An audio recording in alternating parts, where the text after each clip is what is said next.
Jackson and Miller returned to work after completing the special training. They were assigned to patrol on the familiar highway where they had first encountered the head of internal affairs.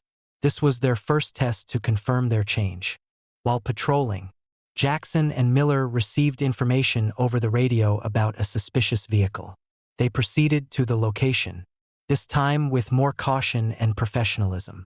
The vehicle stopped when it saw the police lights. Jackson and Miller approached, but there was no arrogance or intimidation this time. Jackson gently asked the driver to present her documents. The driver, a middle-aged woman who appeared frightened, fumbled through her purse for her papers.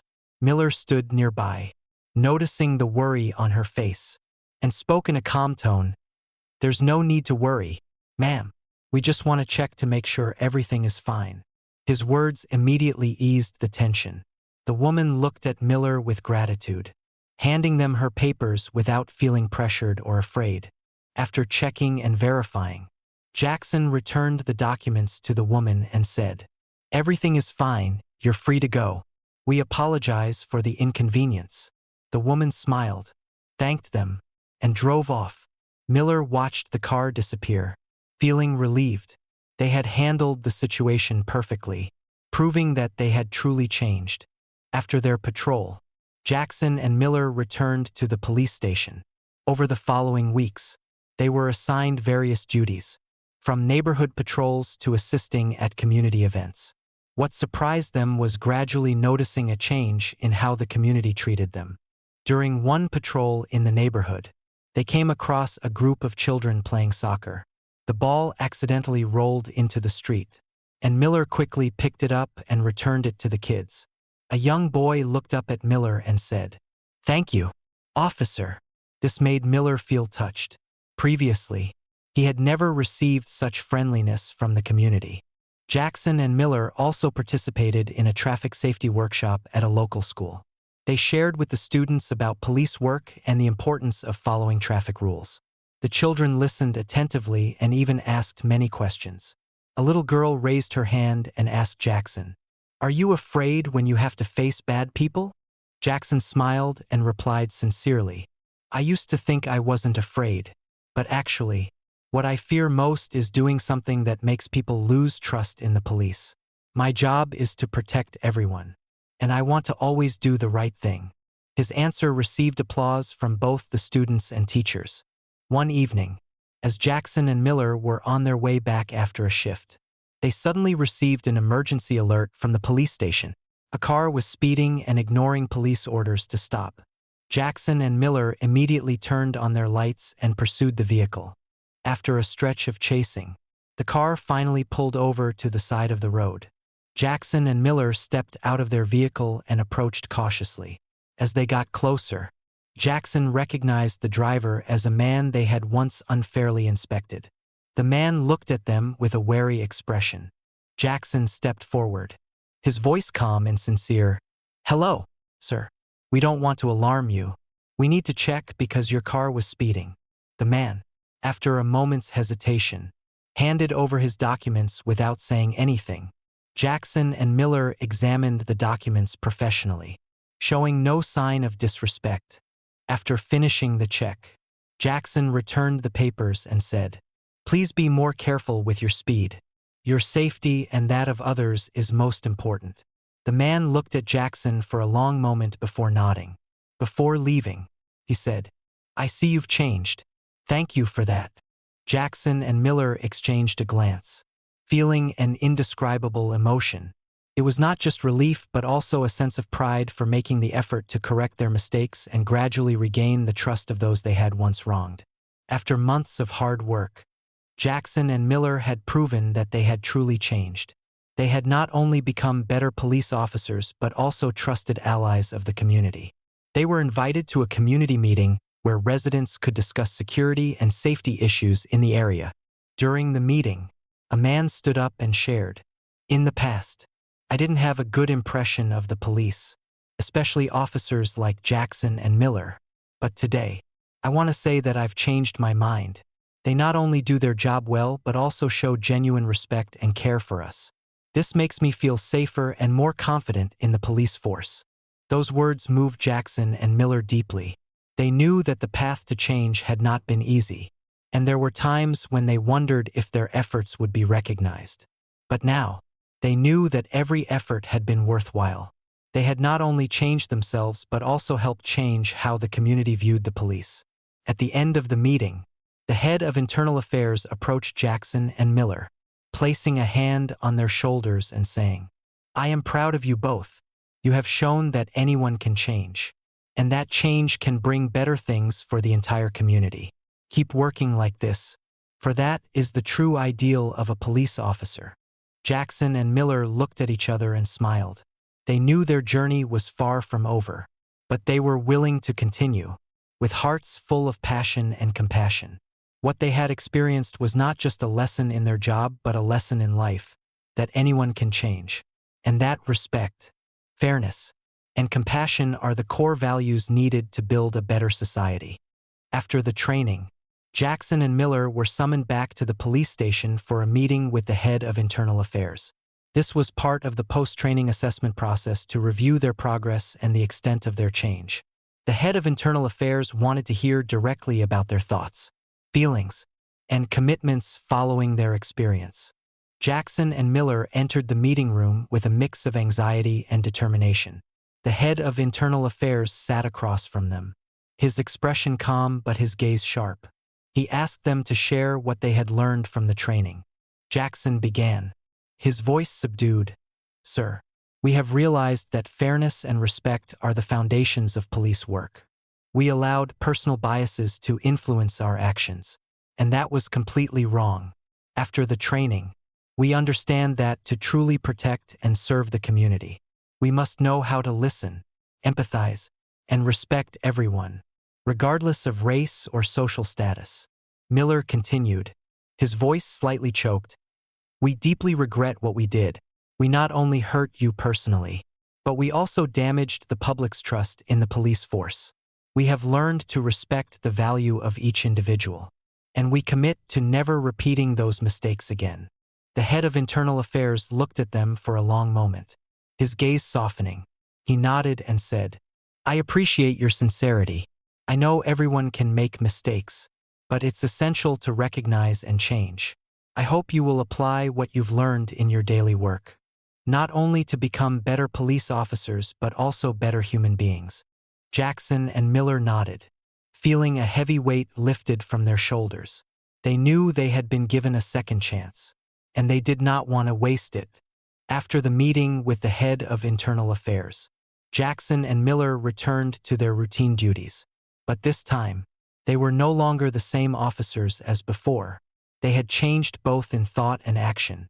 They realized that every decision, every action they took could impact others' lives, and it was their responsibility to uphold fairness for everyone. In the first days back, Jackson and Miller faced many curious and even skeptical glances from their colleagues. Some did not believe they had changed, while others showed understanding and hope for their improvement. Jackson and Miller knew that to regain the trust of their colleagues and the community, they needed to prove themselves through real actions. During one patrol, they encountered a situation similar to before. A black car was stopped due to a faulty turn signal. The driver was also a black man, and Jackson felt a bit of tension as he approached the vehicle. Jackson approached the man in the car, this time speaking in a gentle and friendly tone. "Hello, I'm Officer Jackson. Your turn signal seems to have an issue. I just want to make sure you're safe on the road." The man looked up at Jackson, somewhat surprised by this attitude, but then nodded.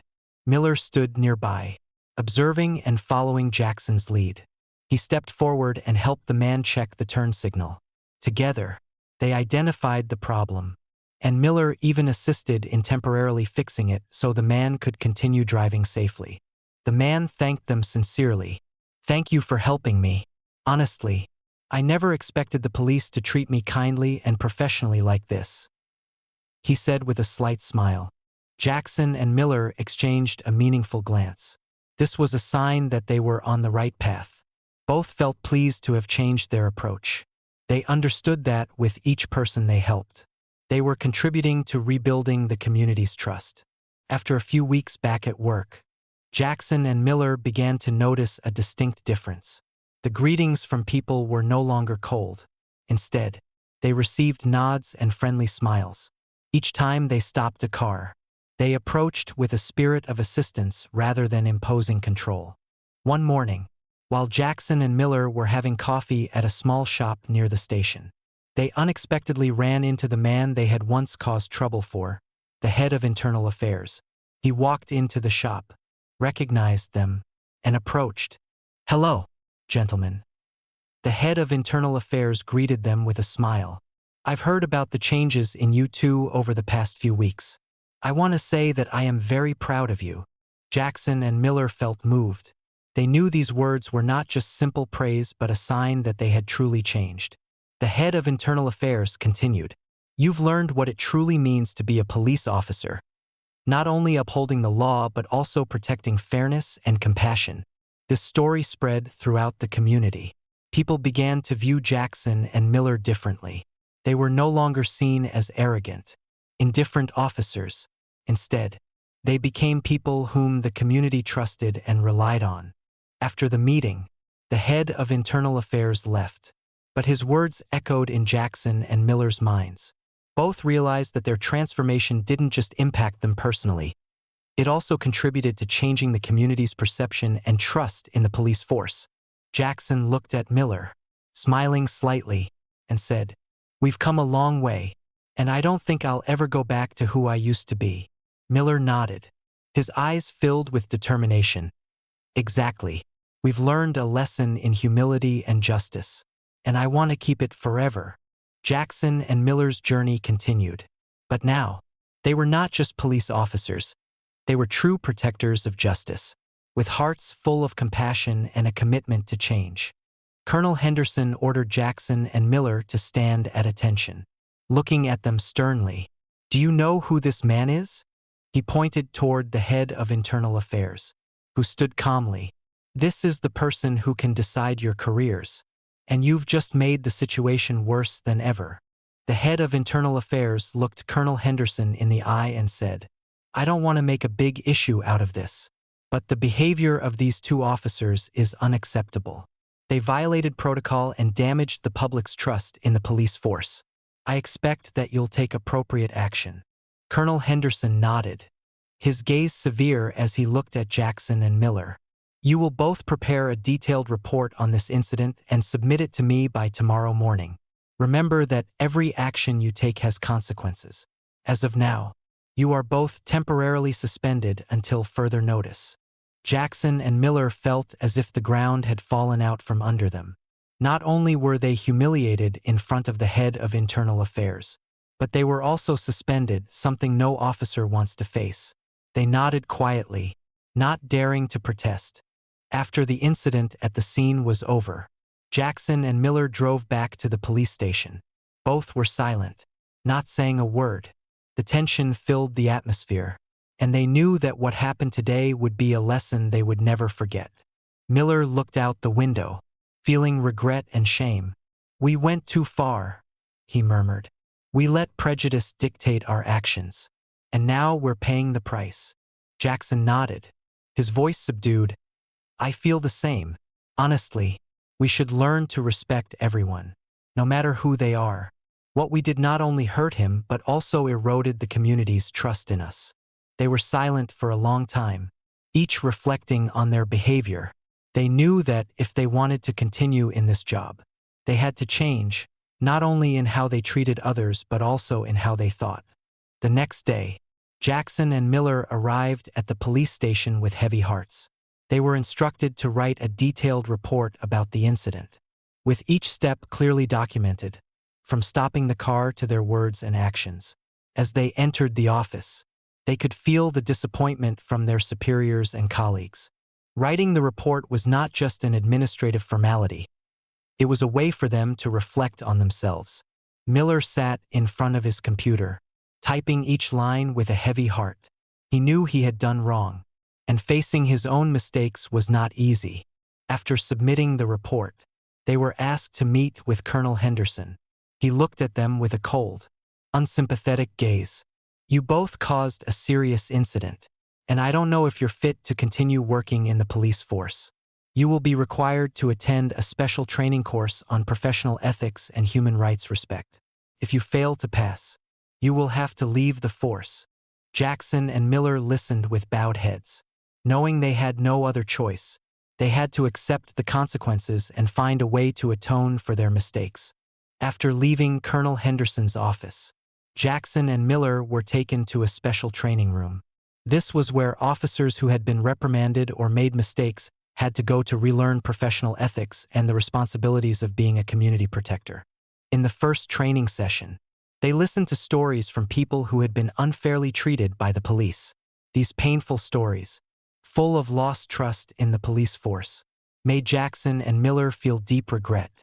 They realized that every action they took could lead to serious consequences, not only for the individual affected but for the entire community. Miller recalled the look in the head of Internal Affairs' eyes, a look not of anger, but of disappointment, that hurt him more than any punishment. He understood that he needed to change, not out of fear of losing his job, but because he wanted to become a better police officer. Jackson also felt a shift in his thinking. He realized that a police officer's job was not only to uphold the law but also to protect fairness and human rights. He promised himself that, if he got the chance to return to work, he would never again let prejudice dictate his actions. Throughout the training, Jackson and Miller learned how to listen, respect others, and put themselves in other people's shoes to understand the difficulties they faced. It was not an easy process, but both were determined to go through it to become better individuals. After the training, they knew they had changed. Jackson and Miller were no longer the arrogant, haughty officers they once were. They had learned the lessons of humility, responsibility, and compassion. They understood that only when they showed respect for others would they be truly worthy of receiving respect in return. Jackson and Miller felt their hearts pounding, and worry was evident on their faces. They hadn't imagined that this routine inspection could land them in such serious trouble. Jackson stammered slightly, trying to regain his composure. "Sir, we were just performing a routine patrol. We didn't know who you were." The man stood silently for a moment, observing them from head to toe. "So if I were just an ordinary citizen, would you continue to treat me this way?" His voice was calm but carried enough weight to make both officers uncomfortable. Miller felt a bead of sweat running down his back, and he tried to respond more softly. "We just wanted to ensure safety. We didn't mean anything else." But this justification sounded weak, especially in the presence of someone like the head of Internal Affairs. The man slowly stepped closer, his gaze full of authority. "Are you aware that my duty is to oversee misconduct within the police force? What I just witnessed from the two of you is truly disappointing. There was no valid reason for you to inspect me other than a prejudice based on my skin color." Jackson and Miller stood frozen, not daring to say another word. They knew they had made a serious mistake. The head of Internal Affairs continued, "I want you both to provide a clear explanation of why you stopped my car and conducted this inspection. If there's no reasonable justification, I'll have to escalate this matter to higher authorities." Jackson felt the tension mounting and tried to respond. "We genuinely didn't mean any harm. We just wanted to ensure that no one posed a threat to this area." But as soon as he said it, he realized how unconvincing his words sounded. Jackson and Miller realized that the situation had completely shifted. Gone were their arrogance and pride. Both began to change their attitude. Jackson bowed his head and spoke sincerely. "Sir, we apologize. We made a mistake in allowing prejudice to influence our actions." The man looked at them, his gaze still cold but less tense than before. He nodded slightly. "I can accept your apology, but that doesn't mean you won't be held accountable for your actions. What you did not only affects me personally, but also impacts the community's trust in the police force." Miller felt a heaviness in his heart. He bowed his head, his voice choked with regret. "We are truly sorry, sir. We will take this incident as a serious lesson." The man took his phone from his pocket and called the two officers' superior. After a brief conversation, A police car soon arrived at the scene. Stepping out of the car was Colonel Henderson, the direct superior of Jackson and Miller. He surveyed the situation, his face stern. Colonel Henderson approached the man, bowing respectfully. "Sir, I am here at your request. Please inform me of what happened." The man briefly explained the events, from being stopped to the unwarranted inspection by Jackson and Miller. Colonel Henderson listened, his expression growing increasingly severe. He turned to Jackson and Miller, his voice cold. "Do you realize what you've done?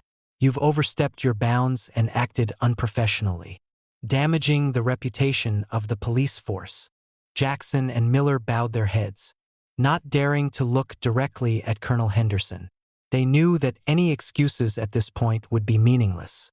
Two police officers, Jackson and Miller, were on a night patrol on a deserted highway. They were casually chatting about the week's incidents when they noticed a luxurious black car approaching the stop. The car slowed down and stopped precisely at the line. But Jackson and Miller quickly became suspicious.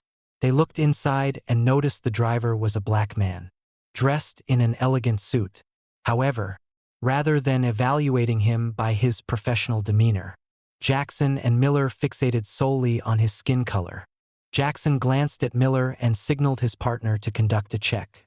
They approached the car, shining a flashlight directly in the man's face, speaking in a somewhat arrogant tone. "Step out of the car."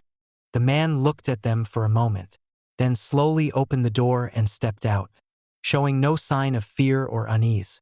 Jackson and Miller felt irritated by his calm demeanor. They thought the man was acting arrogantly, and this only made them more eager to find a reason to take action against him. Miller moved closer, flashlight still aimed at the man's face, his voice sharp. "License and registration."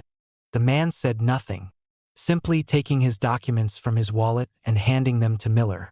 His actions were dignified, unwavering, which only added to Jackson and Miller's irritation. They wanted to see fear, nervousness in the man, but all they got in return was a remarkable calmness. Jackson moved to the back of the car, carefully inspecting the license plate, while Miller stood facing the man, attempting to intimidate him with his gaze and gestures.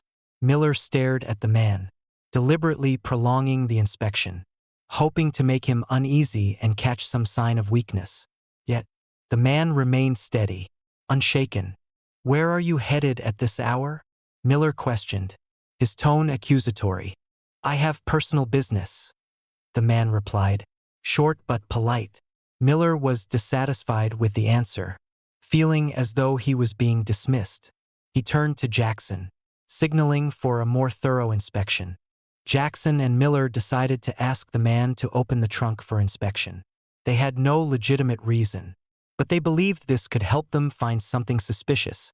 The man did not protest. He quietly opened the trunk and stepped aside. Jackson shone his flashlight inside the trunk, where a few neatly packed suitcases lay. He opened each suitcase, checking every compartment, but found nothing other than clothes and some work documents. Miller stood nearby, feeling frustrated as they found no reason to continue harassing the man. The man's calm demeanor and the orderliness of his car left them with nothing to criticize. During the inspection, Jackson and Miller continued to talk to each other, using racially biased language, as if the man wasn't even there. They wanted him to feel degraded, hoping he'd lose his composure and react. But all their efforts were in vain. The man simply stood there, unresponsive, his expression showing neither fear nor anger. After a long while, Jackson closed the trunk and sighed, expressing disappointment. He turned to the man and said in a mocking tone, "We're just doing our duty. You should cooperate better next time." The man merely gave a slight smile and said, "I understand, but are you sure you're performing your duty correctly?" His question took Jackson and Miller by surprise. They looked at each other, unsure of what he meant, but there was something in his tone that made them feel uneasy. Miller began examining the documents the man had provided. He scrutinized every detail, trying to find a minor mistake. But when he checked the employee ID, he suddenly froze. Miller's eyes widened, and his hands trembled slightly. Jackson noticed his partner's reaction and moved closer to see what was going on. When he looked at the ID, Jackson was equally shocked. The card clearly read, Head of Internal Affairs, Police Department. The two exchanged glances, their hearts racing. They had just realized that this man was no ordinary citizen. He was the head of Internal Affairs, someone with significant authority over monitoring and addressing police misconduct. The atmosphere became tense. Jackson and Miller didn't know what to do next. They realized they had overstepped, and the man they were trying to harass was someone who could make decisions impacting their careers. The man still stood there, his gaze fixed on them, no longer wearing the slight smile he had before. He looked at Jackson and Miller and said, "Would you care to explain the purpose of this inspection?" His voice carried authority. He didn't need to raise it, but it was enough to make Jackson and Miller feel the weight of the situation. They knew that this had become far more serious than they had initially anticipated.